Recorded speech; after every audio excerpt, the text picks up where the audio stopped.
ಹೇಳ್ಕೊಂಡ್ ಹೇಳುವೆ ಅನ್ನದ ತೊತ್ತು ಕನ್ನಡ ತಾಯಿಗೆ ನನ್ನ ನಿಯತ್ತು ದೊಡ್ಡವ್ರು ಹೇಳವ್ರೆ ನಿಮಗೆ ಗೊತ್ತು ಅಭಿಮಾನಿಗಳೇ ನಮ್ಮನೆ ದೇವ್ರು ನಿಮ್ಮಿಂದಾನೆ ನಮ್ಮೆದೆ ನಮ್ ತಂದೆ ಹೇಳ್ಕೊಟ್ಟಿದ್ದು ದೇಶ ಅಂದ್ರೆ ಇಂಡಿಯಾ, ರಾಜ್ಯ ಅಂದ್ರೆ ಕರ್ನಾಟಕ ಅಂತ. ಈ ಕೇಸರಿ ಬಿಳಿ ಹಸಿರು ನಿನ್ನೆದೆಯ ಪ್ರತಿ ಉಸಿರು ಅಜರಾಮರ ಹೆಸರು.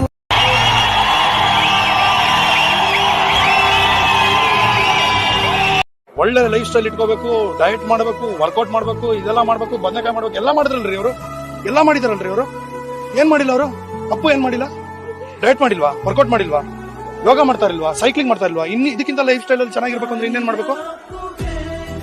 ಕಳ್ತನ ಮಾಡ್ಬೇಕು, ಯಾರಿಗಾದ್ರೂ ತಲೆ ಹೊಡಿಬೇಕು, ಯಾರಾದ್ರೂ ಕಿಡ್ನಾಪ್ ಮಾಡ್ಬೇಕು, ಯಾರಿಗಾದ್ರೂ ಕತ್ಕೊಯ್ಬೇಕು, ಚೆನ್ನಾಗಿರ್ತಾರೋ ಅಂತವ್ರು ಚೆನ್ನಾಗಿರ್ತಾರ ಸರ್. ಇವ್ರು ಯಾಕೆ ಸರ್ ಹೋಗ್ಬೇಕು? ಪುನೀತ್ ಅವ್ರಿಗೆ ಒಬ್ರು ಶತ್ರು ಇದ್ರೆ ಹೇಳಿ ಸರ್. ಒಬ್ಬರಿಗೆ ಪುನೀತ್ ರಾಜ್ಕುಮಾರ್ ಕಂಡ್ರೆ ಇಷ್ಟ ಇಲ್ಲ ಅನ್ನೋರು ಒಬ್ಬರು ತೋರಿಸ್ಬಿಡಿ ಸರ್, ನಾನು ಅವ್ರ ಮನೇಲಿ ಜೀತ ಮಾಡ್ಬಿಡ್ತೀನಿ. ನಾನು ಹೇಳೋದು ಅಂತ ವ್ಯಕ್ತಿ ಚಿಕ್ಕ ವಯಸ್ಸಿಂದನೂ ಸಿನಿಮಾಗಳು ಮಾಡ್ಕೊಂಡು, ಹಾಡುಗಳು ಹೇಳ್ಕೊಂಡು, ಬೇರೆಯವ್ರಿಗೋಸ್ಕರ ಇದು ಮಾಡ್ಕೊಂಡು ಎಷ್ಟು ಸೇವೆಯನ್ನ ಮಾಡ್ತಾ ಇದ್ದಾರೆ. ಸ್ಕೂಲ್ಗಳಿರ್ಬೋದು, ಸ್ಟೂಡೆಂಟ್ಸ್ಗಳಿರ್ಬೋದು, ಏನಕ್ಕೆ ಮಾಡ್ಬೇಕು? ಅವು ಇವು ಕೊಟ್ಕೊಂಡು ಅದಲ್ಲ ಮೂವಿ.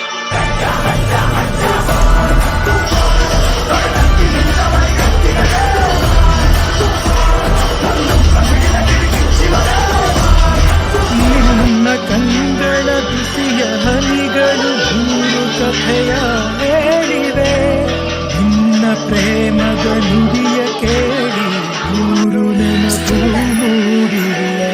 ನಿನ್ನ ಕಂಗಳ ಬಿಸಿಯ ಹನಿಗಳು ನೂರು ಕಥೆಯ ಹೇಳಿವೆ, ನಿನ್ನ ಪ್ರೇಮದ ನುಡಿಯ ಕೇಳಿ ನೂರು ನೆನಪು ಮೂಡಿವೆ. ತಂದೆಯಾಗಿ ಎಲ್ಲ ಇದ್ದು ಏನೋ ಇಲ್ಲದ ಹಾಗೆ ಬದುಕಿರುವ